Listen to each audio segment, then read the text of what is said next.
Hey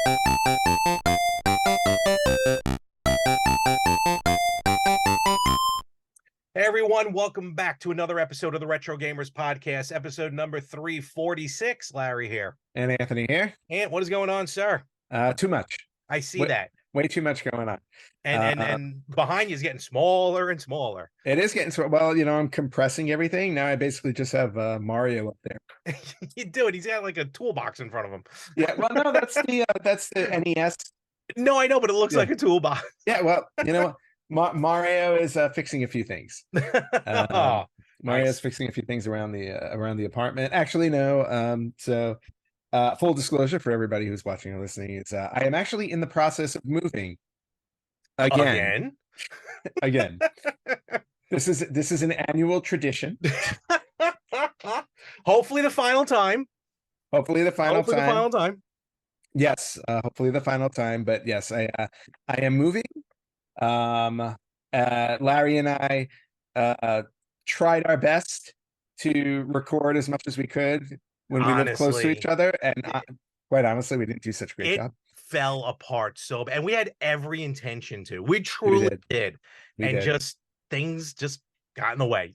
Exactly. So there'll be less in-person recording. Watch it actually upticks. It might uptick, right? I'm not moving that far away, so which is good. I'm actually staying for once. I'm actually staying in the same state. Yeah, right. It's nice for you to be still in New York. Yeah, in the same state, just moving elsewhere. Cool. So for the next few weeks, things are gonna be a little bit tumultuous, a little different, yes. And basically, what we're gonna do a little housekeeping here, let you in on what we're looking to do with the podcast. I mean, we're not going anywhere. Don't get me wrong. We are not going anywhere. You might see a classic episode every now and again if something comes up and we can't really hit hit a recording, or we might just post them anyway. We used to be Flashback Fridays, right? We used to call them. We used to do Flashback Fridays, and I got to get back to that, but that's probably not going to happen until save a couple in case something comes up during a weekend or something. Yeah, I can do that. But what we're going to do, and again, we want to bring you in on the process, which really isn't a major process, basically. And I know some of you are going to be like, huzzah, finally. We're going to try and do, and we're going to stick to it, shorter episodes for the next few weeks. Yeah, just until I get settled. Yeah, so we kind of get to, and then we'll get the juices flowing, and we're gonna be back, ready to rock. We'll be back. I'll have a whole new setup and backdrop. Yeah, hopefully, yes, that'd be nice. Yeah, so we'll be changing things up. So yeah, we're looking forward to it. So stick with us, but definitely keep an eye out on social media, because we're gonna hit hard with social media as well, because even though we might have shorter episodes, we're still gonna interact with all of you, and trust me, we appreciate all of you. We love all of you. Thank you for listening. Thank you for watching. Yes, thank you. We as Larry said, we're always very grateful for everybody who listens and watches. There's one or two people I'm not that, but whatever. That's okay. I'm grateful for that. So but with that being said, we're going to get right into things. And one thing I want to mention, and is, now that it's kind of in the past, but I do want to wish, I'm not going to save it for later, I'm going to talk about it now, a big happy birthday, of course, to my co-host, my best friend, Anthony, sir. Happy birthday. Thank you. You were like my best friend, and I was like, who's on the pod? How rude, sir. Who's there with you? I've known you long enough. You have crossed that threshold just a couple of weeks ago. So yeah, right. We've crossed that. Yeah, we're officially the odd couple. But no, happy birthday. Thank you. Yes, really appreciate it. And thank you for spending my birthday with me. If I knew the way things were going to go, I probably would have went closer to you than you having to come out to me, but it was still a good time.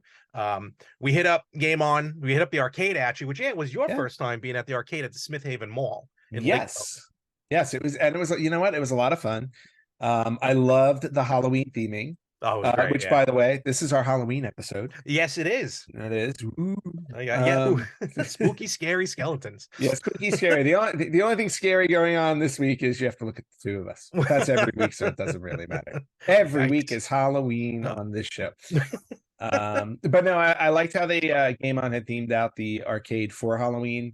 So they put out all horror themed games that you can they a lot of Nightmare on Elm Street pinball, Halloween pinball. They they had consoles They set do. up, Yep. and the consoles had all different horror games on them. I saw Nightmare on Elm Street for the NES. I saw Friday the 13th for Yes. the NES. Ghostbusters and Splatterhouse for the Genesis. Ghostbusters. So they definitely covered the They did. theme really well, and the decorations. Oh, Decorations were decorations great. were awesome. Yeah.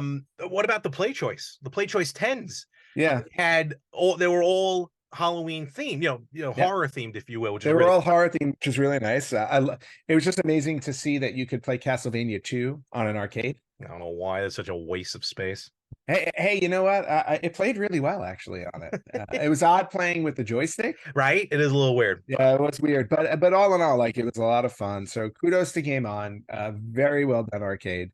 You played, and I forgot. I wanted to play because actually, this is now on my list. It's not a holy grail. It's not roller games, but it's now on my list to pick up because you played on the play choice was Gremlins 2 on NES. Yes, And Gremlins I 2, the new batch. loved that game growing up. All I right. sucked at it, but Well, I loved it. I'm sure you can track it down. Oh no, that's an easy find. I'm just saying I got to remember to pick it up next time I go. Gotcha. Yeah. Well, yeah, we're gonna. Yeah, go ahead. No, I was going to say, on top of going to the arcade, we also went to Game On the store. We did. Yeah. Oh, that's right. Oh my God. How did I forget about? Oh man, all my stuff is all the way over there. All right, I'll grab it. All your purchases are over there. Well, I can vamp a little bit and talk about my purchases because I don't have them handy. I've already packed them. Oh, okay. Well, I don't remember what I bought. So you vamp. I'll be right back. I'll vamp. So yeah, so after we went to the arcade in Smith Haven, we were only about 15 minutes away from one of the Game On locations. So I said, hey, you know what?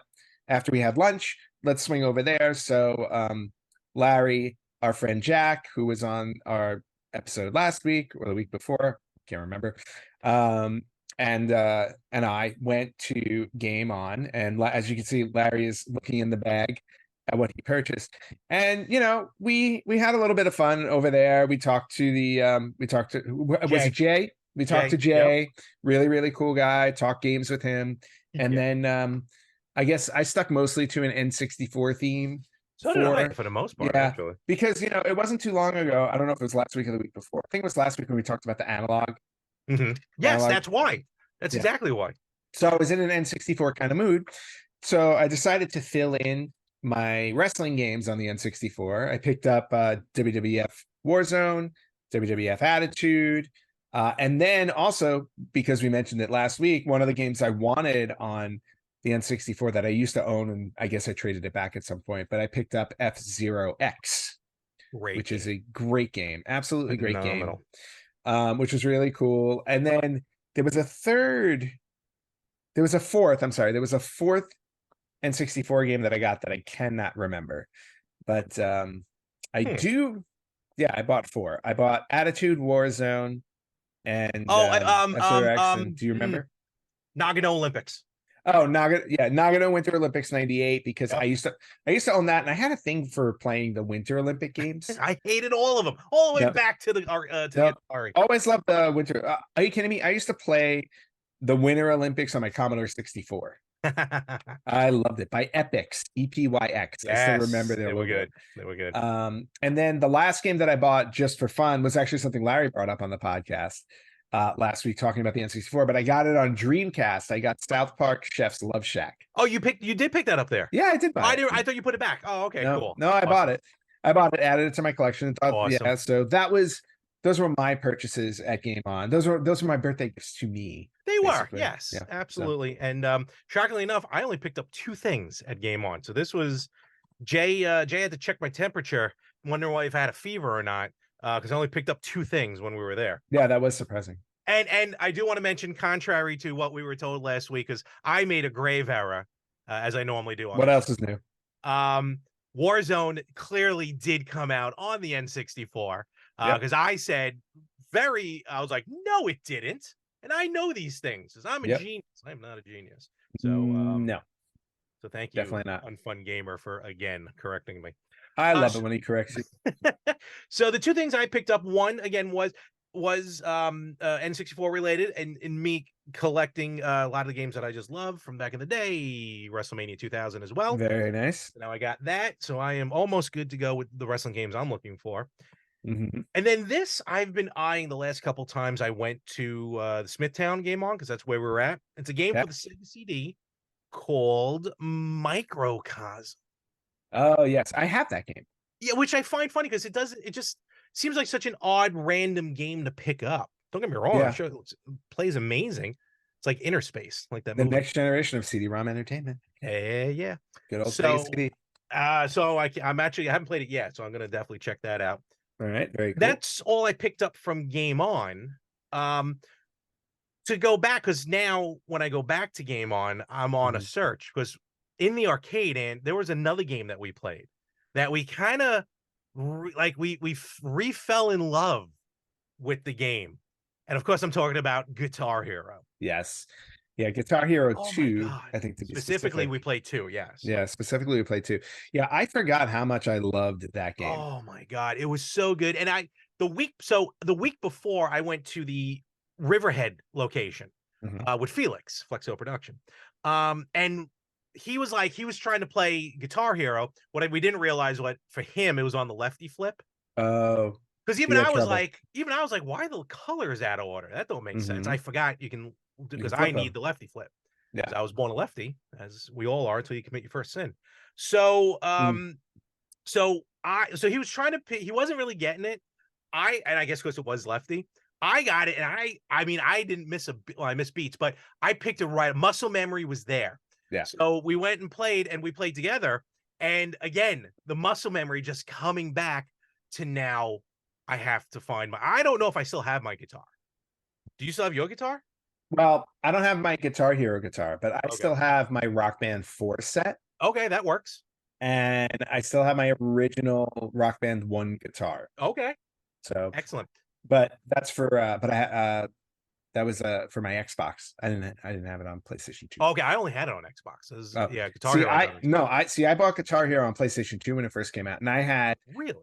I had Guitar Hero 1, 2, Roxy 80s, Oh, I had almost all of yeah, them. Yeah, yeah, it was so much fun. totally. Meanwhile, I was doing some research on guitars, and like on it there, unfortunately, it's gonna be a little tough to buy. I mean, it's not the end of the world. It's not breaking the bank, but they're going for like between 50 to $85, maybe a couple like the special edition ones. It's like Yeah, 100. they're definitely not cheap. No, I've seen some of them like Rock Band 4 because there were so few copies made because it was at the end, they Yeah. were pretty much running at the end.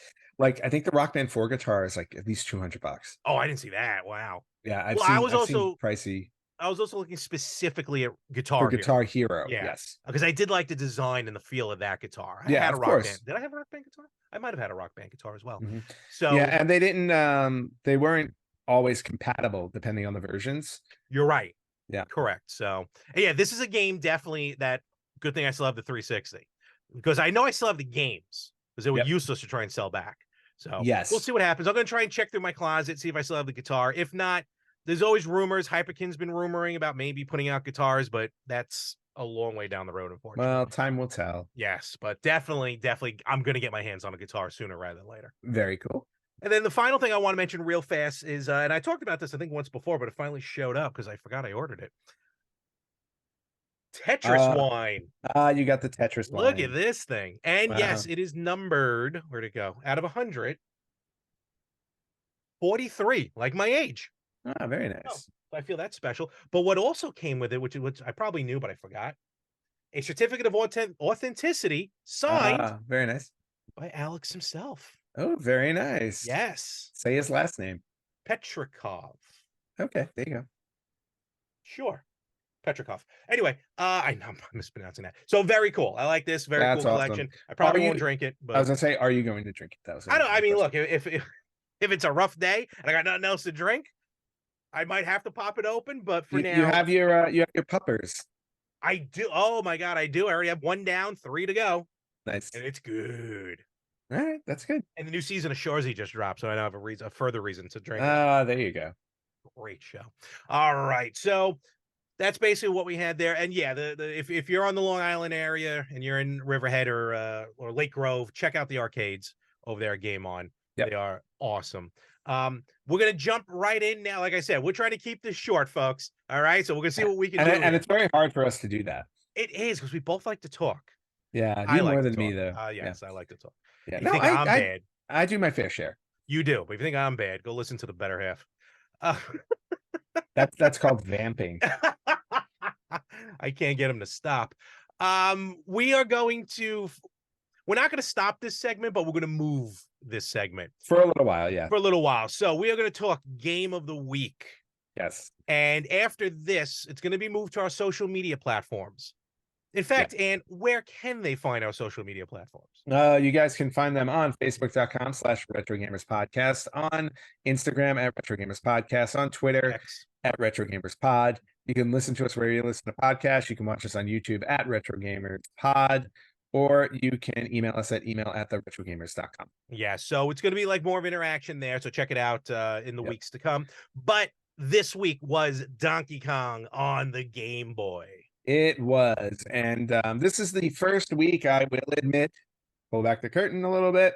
I did not get an opportunity to play it because I don't have it. That's okay. Sometimes we're not going to have these games. Sometimes you're not going to have the game. But if you do, that's the kind of the fun part about it. Yeah. It would be silly, though, if we recommend a game that ourselves don't have. Like if I recommend a game I don't know. Well, this was also an instance. Usually what I would do is I would find a way to play it. Of course, yeah. There's ways. Because my house is in a state of flux. Don't worry about it. It's hard to do. But I again, just quickly to mention, I loved this game. It was the first Super Game Boy game to come out. So it was the first one to take advantage of a color palette. I forgot the number of colors, but a quote unquote full color palette, and the border when you put it into a Super Game Boy, the border was like an arcade cabinet. Such a fun puzzler. For those who have it, since you haven't really played it, if you end up purchasing Mario versus Donkey Kong on the Switch in February, I believe this game Donkey Kong kind of led the way to those Mario versus Donkey Kong puzzlers. Okay. And it's such a simple puzzle. It's literally you get the key, you have to get a key and get it to the door, and you got to get through the traps and whatnot in between. Yeah, I did watch some of it on YouTube. I watched some gameplay just so I can get an understanding of the game. And I actually really like, I mean, it's a great concept once you get past the first boards, which are standard Donkey Kong. Great standard Donkey Kong. Yeah, and then once again it gets into the puzzler, it's very well, first off, it reminded me of Super Mario Brothers 2, when you warped down into a vase. Yeah. And you went down there to get a key. Yes, good call. That's exactly what it looked like, because that's what the key looks like. Yeah, it does. But then again, and I like the fact that the boards extend beyond the one screen, like you go up. Correct. Yeah. So the first 4 levels did because it was the original, but you're right. Then they expand and they get even a little bigger. Not huge, but they get a little bigger as the game goes on. It's like over 100 levels or something like that. Yeah. But again, it's very, to me, and I told you this before we started recording, but it seems like it has a Solomon's Key vibe to me, which I love. Because I love Solomon's Key. Solomon's Key, maybe a little bit of Lemmings as far as you have no choice but to get to A to B. Yeah, Lemmings as well. A little bit. But like I said, from day one when I picked this up, this was a phenomenal catch. If you don't have it and you have the ability to play Game Boy games, and trust me, you don't need the Super Game Boy to take advantage of it. It's just classic on the go gameplay. That's what it was about. It's like, to me, almost the perfect Game Boy game. Tetris is the perfect Game Boy game. This is like the second perfect Game Boy game.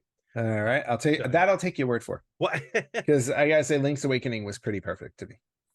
Link's Awakening is phenomenal. Don't get me wrong. What I mean by yes, you're right. So it's like a different definition. Where this one is literally you pick it up, you play, you put it down. You pick it up, you play, you put it down. You know what I mean?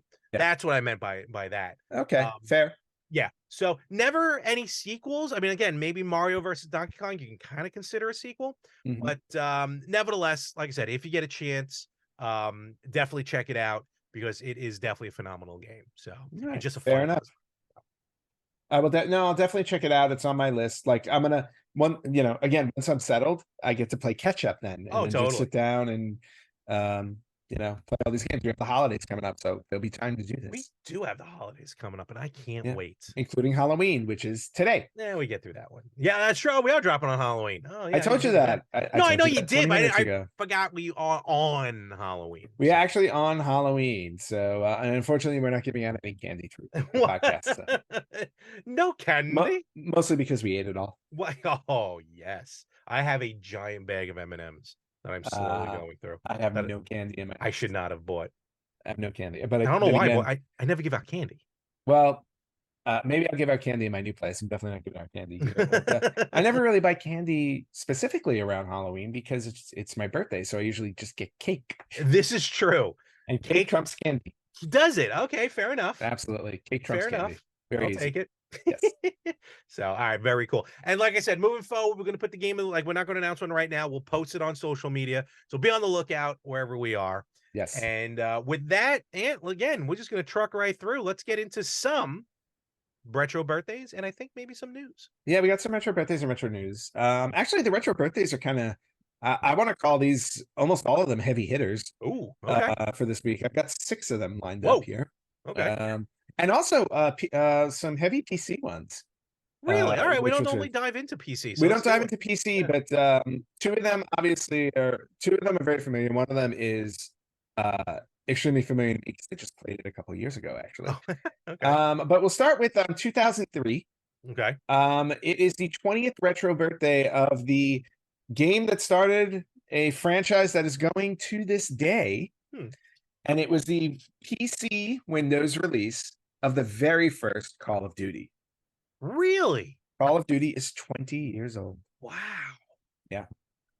You know what? I think I remember it on PC. I never played it, but I think I remember it on PC. Now that I think about Its beginnings on PC. it. And then if we swing back 5 years to Mhm. 1998, we got a few in this one. But sticking with the PC, we've got the 25th retro birthday of Fallout 2, Oh, wow. which was also Fallout's Big one. yeah, another heavy hitting franchise. Yep. And then the third Windows PC Windows game, also celebrating its 25th retro birthday, came out in 1998 as well, along with Fallout 2. Same week, we got the, at the time, commercially failed. It did not do well, but it became became a cult favorite. Grim Fandango. Oh, yeah. Came out 25 years ago. Wow. And the did you play through the remaster? I played through the remaster for our last contest that we did. Yes, that's It right. was one of the retro games I beat during that period. Absolutely fantastic game. Love it. Great story, just the story-based kind of game. Kind of like again, it was done by LucasArts, like a Maniac Mansion, but fast Yes. forward 10 years. Really, really great game. And then the third game celebrating its 25th retro birthday also came out in 1998. Also a major hitter. Resident Evil 2 for the PlayStation 1 is 25 years old. I didn't realize that. Okay. Yeah, big one. I had that on the N64, and I don't know why. I do know why I didn't PlayStation. I had that on the PlayStation. It was 2 discs. You got to play as you got to play as 2 different characters, which was great. I'm sure my version was watered down, I'm sure. Yeah, I don't think you had the, correct me if I'm wrong. Did you have the voice acting in it? God help me if I remember. Okay. I don't think so. I don't know the differences between the 2. I don't remember the full, yeah. Okay, so then happy 25th to that. Yes. Let's go back to 1993. Going back. It is the 30th retro birthday. This is a Japanese release on the TurboGrafx CD. Ooh. Another well-known 30 years of Castlevania Rondo of Blood. That's 30? 30 years old. Come on, Limited Run. Get off your butts. The duo is getting ready to ship, hopefully. Yep. Let's get that Western release, people. Yeah, we need that Western release of Rondo of Blood. Although we do have it on the collection that we bought. We do, but there's still something to be able to play it on the TurboGrafx Duo or... We'll just buy the original one. I'm sure it's not $10 million. Honestly, right? And last but not least, definitely not least, the 35th retro birthday. We're going back to 1988, and not a game this time, but a console. We're talking about the Japanese release of the Sega Mega Drive. My gosh. The Sega Genesis is 35 years old. We get it early of 89, I believe. Yep. Or maybe later in 89, but we got it in 89. About 2 years before the Super Nintendo.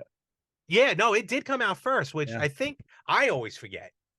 But yeah, no, I mean the Mega Drive, eventually the Genesis. I mean the seeds of the console wars barely planted at this point. Yeah. But what we end up getting, what we end up what ends up coming out of it is wild, and legends have been made about it. But definitely happy birthday to the Mega Drive, 35 years old. That is wild. Yeah, so that those are the retro birthdays for this week. All right, so very, very solid set Oh, of totally. retro birthdays. Can't believe Rondo. Okay. I know, it's nuts. All right, now let's get into some retro news. And again, Let's do it. just have a handful. Yep. We'll start out with the sad one. On Saturday, we lost a I'm actually going to blur lines a little bit in the entertainment industry. Okay. Very sad to hear Matthew Perry passed away. Yeah. Chandler from Friends. Yep. And the reason why I'm bringing him up in retro news is that he was actually an avid gamer. Was he? I didn't realize he that. was an avid gamer. Oh, wow. His dressing room on Friends always had multiple consoles in it. Did it? So he was always playing games. I didn't never do that. When it during breaks or whatever. But on top of that, he was a big fan of Fallout. Really? Since we're bringing up Fallout. Wow. So much so that they actually got him to be a character in Fallout New Vegas. Was he? Yeah, he was a character in Fallout New Vegas. Wow. So I just thought I would bring it up, that even though totally, you wouldn't connect Matthew Perry with video gaming, not at all. But there you go. So rest in peace, Matthew Perry. Yeah. All right. Moving on to the next bit of news.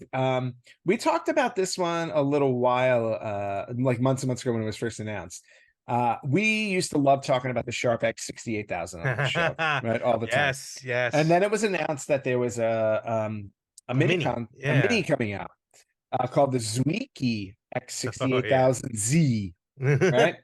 Well, lo and behold, it has been released. It is officially available in Japan only. Yes. It's a 16-bit Japanese home computer. It comes with the a replica of the computer itself and a 5-inch monitor. It does, yes. Small 5-inch monitor. Awesome. It retail price, I think the complete edition runs about $600 US. Oh, okay. Almost $600 wow. US. So yeah, so better find a real one. But anyway, anybody who's in Sharp X 68,000 who wants to get a copy of that, maybe Black Friday. Do they have Black Friday in Japan? I don't know. I don't know. So that has been released. Okay. A couple of interesting Atari Jaguar bits of news. Jaguar. Yeah, the Jaguar. So first announcement is the CinemaWare game Rocket Ranger is coming to the Atari Jaguar 35 years after it was originally released in 1988. It's getting a re-release on the Jaguar? It's getting a re-release on the Jaguar. That's which awesome. I find very weird. It originally came out in 1988 on the Commodore Amiga. Oh, wow. And then it was on the Atari ST. It was a DOS-based game, Commodore 64, Apple II, and NES. It was on the NES, Rocket Ranger. I thought it sounded familiar. I might have seen that. Yeah. I might have played it. So now you're going to be able to purchase an Atari Jaguar version. I don't know why. You can buy it from the Atari Age store at the end of November. Oh, have they been officially taken over by Atari yet? That deal went through, but I don't know if it. I do not know. Oh my god. So and to stay on the Atari Jaguar run here. So apparently now Doom Slayer Edition, and Doom 2 have been shown running on the Atari Jaguar. They're homebrew ports. Wow. So now Doom Slayer Edition is the enhanced version of the original Jaguar Doom. But it has music, a cheat menu, pro controller support, and a bunch of other stuff. So you know, for anybody who's a Jaguar lover out there, you can find a homebrew version of Doom Slayer Edition and Doom 2 if you want to play those. Oh, and Heretic, and the game Heretic. Oh, wow. Yeah, so if you want to play those games, you can get them for the Jaguar. For anybody who has a Jaguar, which I do. I don't. I have a Jaguar. I want to hook up my Jaguar and I want to play the Jaguar. I'm dying. I've always wanted, even after the fact, I still want a Jaguar. All right. Well, you know what? Next time you visit me in my new place, Gaming. we'll play some Jaguar. And I can play with that stupid controller that it has. Yes. All right. 2 more pieces of news, and then we are wrapping up. Yeah. Another homebrew is coming out on the Sega Saturn this time. I'm bringing this up because it just sounds like an interesting game. So on the Sega Saturn, there a homebrew game called Cold Case. Okay. It's a survival horror type game like Silent Hill, Resident Evil. Oh. So they have videos of people playing it online. It definitely looks Silent Hill like when you see it. Okay. So, and only one person, the developer's name Jay Beretta, and it's the letter J. Jay Beretta. He's making the game from start to finish by himself. Oh wow, that's wild. Yeah, doing the whole thing on his own. Holy so cow. If you like games like Silent Hill, Resident Evil, and you're interested in this, look it up online. Cold Case for the Sega Saturn. I have to check that out. Yep. And the last bit of news coming out of the Polymega camp, or Play Magi this time. Play Magi has announced that all outstanding Polymega pre-orders will ship this year. Wow. They are on track to complete all deliveries of the Polymega. I mean, pre-orders only started 5 years ago in 2018. They sure did. I mean, it's almost become a retro console. It really has. Boy, good thing I canceled my pre-order. Yeah, that totally worked out for you. Sure. Hey, it did. Well, it will when you put it on your Atari VCS. Well, not only that, I got to find where to put all these new systems where you just have to swap out the top. That's very, very true. Yeah, but but the funny thing is, I still have all the old systems. So. What? But will they hook up to your TV? Does your TV have component and composite inputs? Yes, it does. Then never mind. Okay. Yes, it does. And not only that, but I'm knowing me, I'm probably going to wind up with an old school, like good old tube TV when I move. I'm going. Look, I'll admit it right now. I am going backwards. That's it. I have put a complete stop on forward. Backward I go. That's what I'm doing from now on. Fair enough. And that is it for Retro News. All right. And I think that will be it with that. Look at that, folks. This is a short episode. We're probably just over a half hour if I don't edit this up too much. So no, don't edit it. You give him a good clean 30 minutes. Well, yes, that's true. Not like when I do the better half, I'm literally just slapping that up. And one more time, where can they find us? You guys can find us on Facebook.com/RetroGamersPodcast, on Instagram @RetroGamersPodcast, on Twitter @RetroGamersPod. You can listen to us wherever you listen to podcasts. You can watch us on YouTube @RetroGamersPodcast, or you can email us at email@theretrogamers.com. And if we haven't gotten back to you, because I know there are a couple of emails in the queue, we apologize. It's just, again, things have been going on. Just us. We don't have interns. Yeah, I know. We promise we will reply to you as soon as we possibly can. Unless you're the unfunny gamer, then I'm not responding. I respond to him all the time because I love it when he corrects you. All right, folks, and have a good week. You have a good week as well, and I will not be here next week. So yes. You need yourself a co-host. Thank you for reminding me. Yes. I will catch you everywhere next week on the Retro Gamers Podcast.